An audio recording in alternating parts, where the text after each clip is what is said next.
Highway 6, double quick loop, which operates double quick on West Jackson. Simply request to delete a subsection of section 14-44 of the City Code ordinances. It's 3 lines. It's entitled Sale of Refrigerated Wine or Beer. We deleted that subsection that would allow convenience stores, gas stations to sell cold beer. As I understand it procedurally, I'm requesting this be considered the first reading. Unless you've got a question. Here's how we're going to handle it. We're going to ask the public. Okay? So public have it, if you don't mind, have it prepared for us in 2 weeks that we can hold a public hearing on it. Let everybody make comments, make sure that we got it in ordinance form and it's going to pass muster. And we'll have the public discussion in 2 weeks for anybody that's interested in coming back and making comments. And then we'll vote in 2 weeks. So that's what we have. Like I said, if you want to have some conversation outside, that's good. But just have it ready for us to go in 2 weeks. And we'll consider the public comment situation in 2 weeks. So I think it's a relative decision. I think so too, but we have had many calls, as I'm sure you know what we're going on.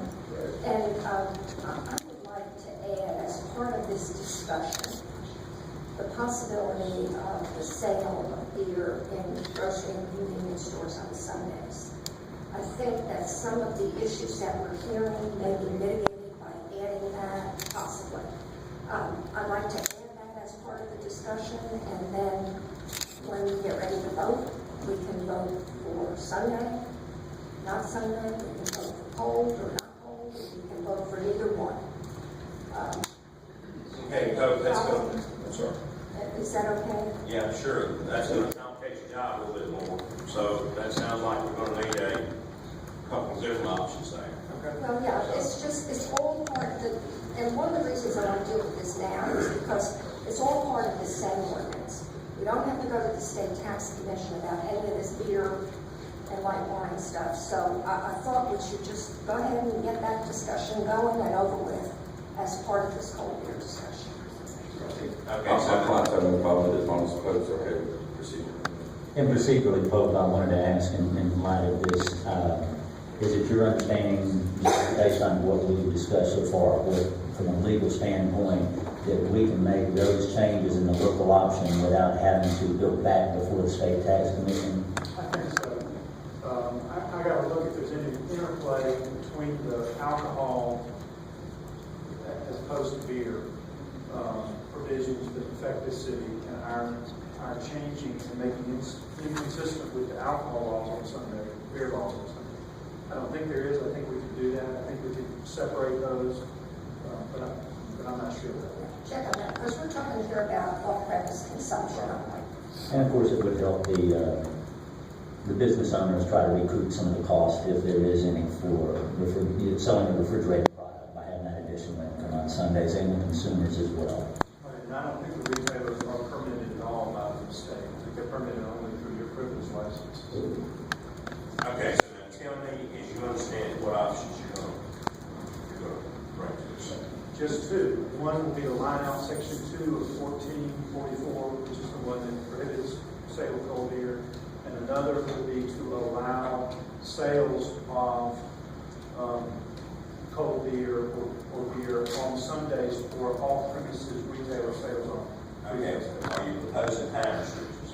Well, if we go this route, and I'm not at all sure that the whole board wants to do this, but if we do, I looked at Starkville's ordinance. We have other suggestions that I can look at. I'll be glad to research them, but I went ahead and looked at Starkville, and theirs is from 11 to 10. 11 to 10. On Sundays. Yeah, on Sundays. And I would propose that we do it from 11 to 9 on Sundays to be consistent with our Sunday sales and bars. You know, I think it'd just be easier on whoever's doing the enforcement. But that's open to discussion. I don't think we have to decide that right now. I don't think we can decide it. I think we can give you some framework. So bring it back to us 11 to 9. Yeah. And on the regular weekdays, 7 to midnight at the front. As it currently is, right? The same And- hours. Yes. And if I might have no, it's currently beer sales. With all due respect, if I could do a point of order, I think that we've got a lot of people here that this might be the first time they're coming in and might be confused. It might be helpful if we explain to them exactly what it is that's happening and procedurally what will happen next. I'll take a liberty to, or you can. I think I can handle it. I'm with you. In 2 weeks, we'll have a public hearing. We'll have the ordinance we'll have the ordinance form, and we'll have copies for the board, and then we'll have discussion on it. Make sure it's the way we want it. We'll open the floor for pros and cons. We'll encourage as much conversation as we want to. And then in 2 more weeks after that, we'll take a vote. So the actual vote's not going to occur now for It'll be August the 20th. August 20th. The actual vote won't occur until August 20th. But in 2 weeks, if you want to make a comment, be sure to be back. Is that understanding? It's at the next board meeting is what's in 2 weeks. And because there's a requirement of 3 readings, and technically we're treating tonight as the first reading, the next one's at the next board meeting, and the final one's in 3. My question is, from that standpoint, if there is a vote and it passes on August 20th, Hope, what do you understand the procedure would be as far as the tax commission before these stores could start selling the coal product? I'm not sure how to go to the tax commission at all. It would be 30 days after passage of the ordinance, because all ordinances have to wait 30 days after being published, after they're decided, and then 30 days after the decision is made. And we can talk about that too when we get to the point of the vote. It's possible that we might want to delay the implementation some. I mean, I'm just thinking out loud, but we'll have that discussion too when we get ready to vote. I think that, I'm more ambivalent about this and other issues, but I think that would be important. I think that's a very good suggestion as far as small business owners are concerned.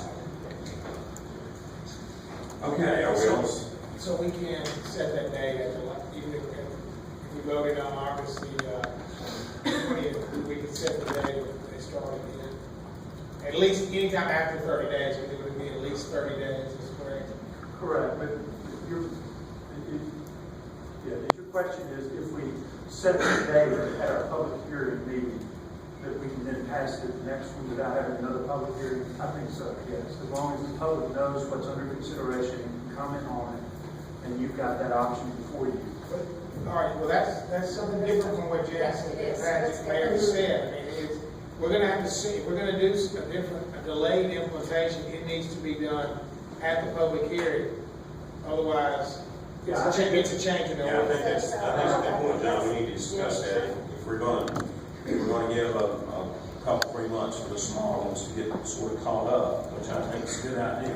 We can draft that up as one of the 2 or now 3 options, or actually the time will go with either of the first 2 options. We can draft that up as well, so that you will have that in hand. It will be part of the agenda and will be discussed. And if you pass some of it or all of it, none of it, you will have a first reading on all of it and a public hearing. Okay.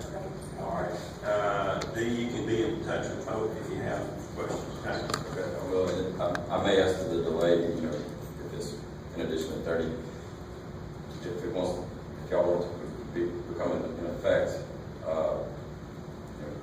after September the 20th, which would be 30 days after August the 20th. I just like that to be as clear as possible on that, so not stuff that convenience stores, that they have to order, a lot of stuff to get ready for it. Okay, I think And that's maybe, consideration for the public hearing. Okay. and if you would, it would be helpful if you bring back to us any information your clients have on what type of equipment they need, or how many stores do need equipment, and what is the time frame that they need, so we can be looking at concrete information. Okay, I'll do that. Thank you. Appreciate it. Thank you for your time. All right. One other thing, Mayor. Chief East, Yes, ma'am. could you, in the next 2 weeks, do a little bit of research for us so we have the information we need to make these decisions? We would like to know if you can find out if municipalities that have implemented the refrigerated meter have had increases in DUIs, if they've had vagrancy and loitering outside convenience stores, if they've had, if they can determine if they've had increases in litter. And I know this isn't gonna, I know they're probably not keeping strict data, but you talk to some of the police in some of these other towns and just give us a feel for what they think. Yes, sir. Thanks. And also, if you would, let us know if there's been any additional problems or increased problems on Sundays, on those particular Sundays that we've implemented it already compared to the Sundays before. In the convenience store. No, in alcohol sales in Oxford on Mother's Day and Sundays after football, so we've seen an increase. No, that's next to apples and oranges. Now, we're gonna focus on clear. We're gonna take the other up to later. But if they have Feel problems free to on do that. Sunday, Okay. that's it. All right, Dave, anything else? Yes, sir. Thank you for your time. Thanks, Steve. 14 is